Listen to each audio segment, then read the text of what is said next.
Et welcome à tous et bienvenue sur la chaîne Le Grand Foutoir. Bienvenue à vous, amis ruténois, amis aveyronnais. Bienvenue pour cette vidéo, cette analyse sur le match entre le Rodez Aveyron Football et l'AC Ajaccio pour cette nouvelle défaite de notre équipe des Saints et Or à domicile contre une équipe qui, elle aussi, joue le maintien, un concurrent direct. Nouvelle défaite qui fait vraiment mal, 1-0. Aïe, aïe, aïe, aïe, aïe. Alors déjà, on va pouvoir parler un petit peu des conditions météorologiques qui certes étaient pour les deux équipes, mais avec beaucoup de vent, c'était pas facile pour les 22 acteurs pour pouvoir faire ce match et pour pouvoir proposer quelque chose de qualité. Rodez qui, en soi, franchement, quand on regarde un petit peu, on n'a pas été si mauvais que ça, mais dès que, après le 0-0 à la mi-temps, dès qu'il y a un fait de jeu et puis la suspension, un carton rouge, logiquement, sur une faute sur Hugo Bonnet, un carton rouge à la 60e de jeu pour Auxerre. Rodez se retrouve à 11 et attaque, attaque, attaque, mais savait pas vraiment s'il fallait trop attaquer ou pas. Et finalement, on se fait prendre un but en contre sur un mauvais renvoi de Pierre Bardy. Et l'Auxerrois est seul pour faire une belle reprise de volée. Il se la remet bien. Guivard, je ne peux rien faire. Aïe, aïe, aïe, quel sacré hold-up quand on voit aussi les statistiques. On voit quand même que Rodez a quand même dominé ce match, mais toujours pareil, malgré les apports de joueurs. En fin de match, Rodez a poussé, poussé, n'a pas réussi à au moins égaliser, donc une contre-performance qui va faire du mal, cette nouvelle défaite. En plus, à Polignon, donc du coup, 2 matchs consécutifs, on fait 2-2 contre Auxerre. Et là, du coup, on perd contre Ajaccio. Nous sommes aujourd'hui, à l'heure où je vous parle, nous sommes aujourd'hui 18e et premier barragiste. Donc, ça va faire mal, mal, mal. On va essayer de ne pas rentrer trop dans l'émotion, puisque oui, je dois le reconnaître. Pourtant, vous savez que je suis quelqu'un qui est assez optimiste, mais là, c'est vrai que ce soir, ça fait mal. Ça fait vraiment, je pense que ça donne un bon coup derrière la tête.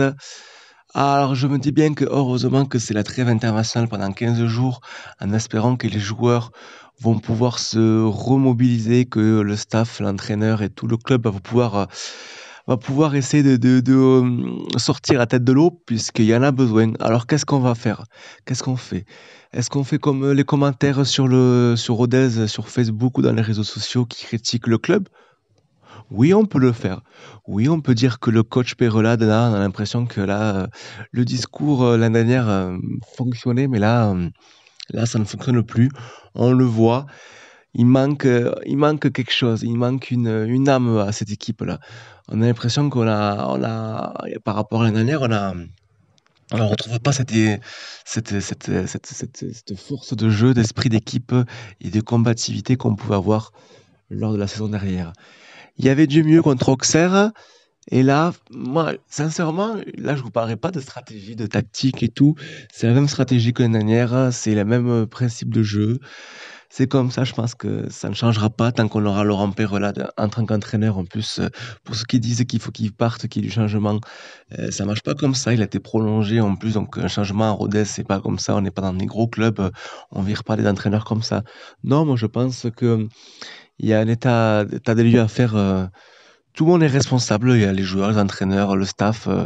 Je pense que tout le monde est responsable, qu'il va falloir un petit peu qu'il se, qu'il se remobilise en espérant que les joueurs n'auront pas à toucher trop le fond. La saison est encore longue, on n'est pas non plus à des points de retard immenses. On est OK, on est 18e aujourd'hui, mais on a un point juste. C'est vrai que bon, du coup, on perd contre Ajaccio, mais Pau gagne. Donc ça fait un peu mal, mais comment dirais-je, mais j'ai l'impression que voilà, quand même, ce championnat de Ligue 2 est très très très serré.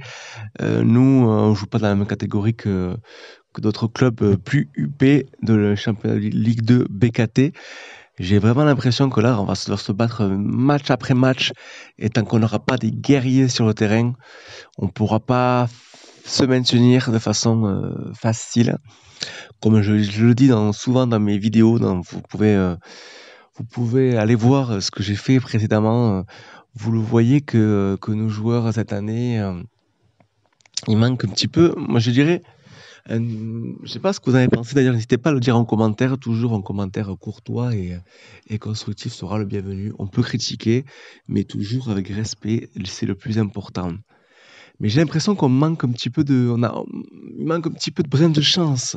Parce que franchement, à la fin, on pousse, on pousse, on pousse, on tire, on frappe, mais à chaque fois, il nous manque un petit truc.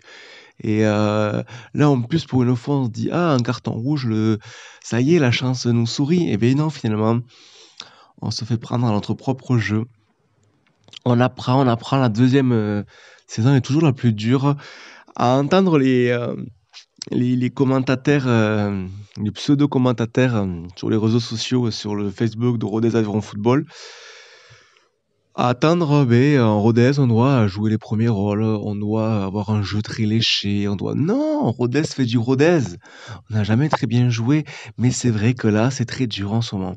Rappelez-vous l'année dernière, après notre début de saison hyper impressionnante, on a eu une phase très très longue pendant plusieurs semaines, plusieurs mois où on a perdu, on a fait des mauvais résultats. Rappelez-vous de ça. Donc la saison est encore longue. Oui, il y a plein de choses qui ne vont pas. D'ailleurs, ce que vous pensez des choses qui ne vont pas, n'hésitez pas à le dire en commentaire. Franchement, en espérant que les joueurs tombent sur cette vidéo. J'espère qu'ils pourraient tomber sur cette vidéo. En tout cas, moi, je vous soutiens toujours parce que les vrais supporters sont dans la défaite, mais aussi dans la victoire. Et c'est trop facile de toujours être toujours là pour les encourager quand ça marche. Mais un club de foot, il y a des hauts et des bas, surtout comme un club comme Rodez, qui, je le rappelle, rappelez-vous quand même de où on vient. Notre deuxième année en Ligue 2, qui aurait cru il y a 5-6 ans qu'on serait en Ligue 2. Alors oui, c'est dur, on le savait que ça serait dur. Mais c'est pas le moment de lâcher. Donc moi, en tout cas, je vous soutiens. Je vous soutiendrai toujours, même si je suis très déçu ce soir, je le reconnais. J'ai l'impression que, que c'est compliqué de se sortir de cette mauvaise phase, cette mauvaise dynamique. Mais dans le football, tout peut arriver, vous le savez, c'est ce qui fait aussi la beauté, la beauté, la beauté. Alors, je me dis, est-ce que le fait que ça soit huis clos, est-ce que ça perturbe pas aussi les joueurs? C'est possible, mais bon, ça, c'est pour les deux équipes. C'est sûr que ça a une autre, on va dire, ça rajoute un autre côté de match. C'est vrai que c'est du coup, je pense que les joueurs, ils n'ont pas le choix maintenant. Ils savent que les matchs seront en huis clos pendant un certain temps. Donc, on n'a pas le choix, on peut pas les soutenir, on est là. Donc, voilà, moi j'en profite pour faire un petit coucou aux joueurs. Voilà, si vous m'entendez, moi, je pense que vous comprenez les critiques. Tant qu'elles sont positives, les critiques, j'espère que ça vous fera avancer. Donc oui, ce soir, je suis triste.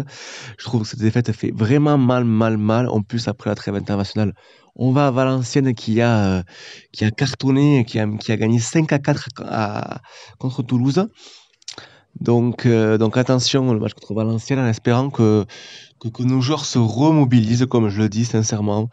Moi, je crois encore, parce qu'il y a quand même des... Ce qui est frustrant, c'est que si on analyse le match avec des statistiques brutes, on se dit, ouais, encore une défaite. Mais franchement, même dans le jeu, ok, c'est pas flamboyant, mais c'était pas non plus dégueulasse non plus ce soir, franchement.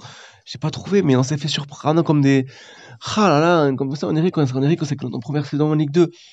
On s'est fait avoir comme des bleus contre Ajaccio. Et Ajaccio n'a pas très bien joué ce soir, faut arrêter. Ajaccio n'a rien montré ce soir. Faut quand même pas oublier qu'Ajaccio, quand même, l'année dernière, ils avaient failli monter en Ligue 1 quand même, hein. S'il n'y avait pas eu l'arrêt du championnat, ils étaient très très très proches de monter en Ligue 1. Donc chaque saison est totalement différente. Malheureusement, on perd contre un concurrent direct, comme je le dis. Vous le savez, le classement, du coup, Ajaccio nous passe devant à 1 point. Donc un point, un point, c'est pas beaucoup, en même temps, c'est énorme.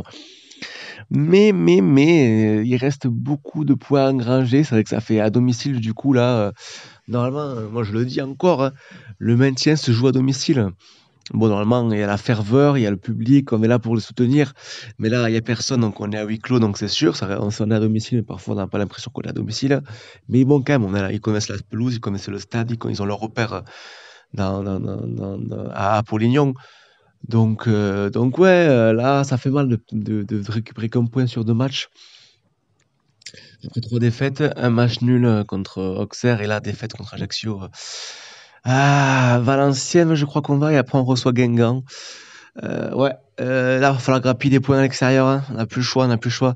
En tout cas, je soutiens, voilà, une vidéo, une de plus, donc sur la chaîne Le Grand Foutoir. Donc, pour ceux qui, je voulais dire un petit peu certaines choses encore, je le précise. Je ne force personne à écouter ce que je dis, ce n'est que mon avis à moi, je le fais avec le cœur. J'aime ce club, je suis né à Rodez, je le suis depuis tant d'années et c'est important pour nous, Rodez, d'avoir un club qui se hisse en Ligue 2, c'est juste exceptionnel, ça fait vraiment vibrer. Alors oui, ce soir je suis triste, ce soir je suis limite énervé, mais alors qu'est-ce qu'on fait? On dit quoi? Il faut tout changer, on arrête tout et on repart de zéro? Non, ça marche pas comme ça. Certes, peut-être qu'il y a des joueurs qui ont peut-être pas le niveau en ce moment, hein. Il y a des joueurs peut-être qui sont un petit peu trop dans leur acquis, dans leurs souliers, dans leurs pantoufles, ils sont, voilà, un petit peu, il faudrait que les joueurs se fassent violence. Donc à voir sur ce qui va se passer. Mais moi, je garde la confiance avec Laurent Perelade. C'est pas maintenant qu'il faut le lâcher. Il faut quand même se dire qu'il a été prolongé et il faut se dire quand même que où est-ce qu'il est arrivé quand le club était là. Enfin, voilà, pardon, vous avez compris.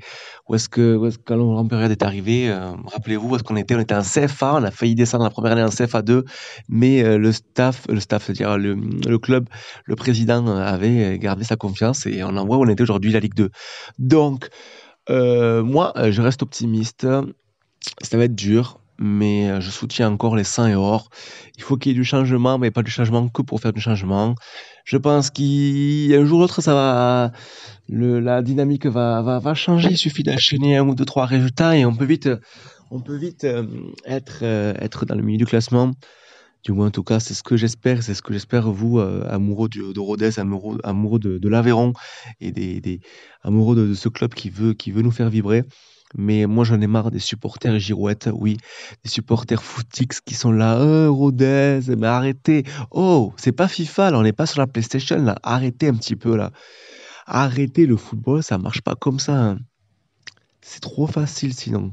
Oui, il y a des gros problèmes, mais je pense qu'il est encore temps de trouver des solutions. Voilà. Voilà ce que j'avais à dire. J'espère que la prochaine vidéo sera sur une note plus positive. Donc oui, je regrette cette défaite, hein, mais il faut avoir de l'optimisme. Voilà. Prenez soin de vous en ces périodes moroses et à bientôt sur la chaîne Le Grand Foutoir. Ciao, ciao, ciao.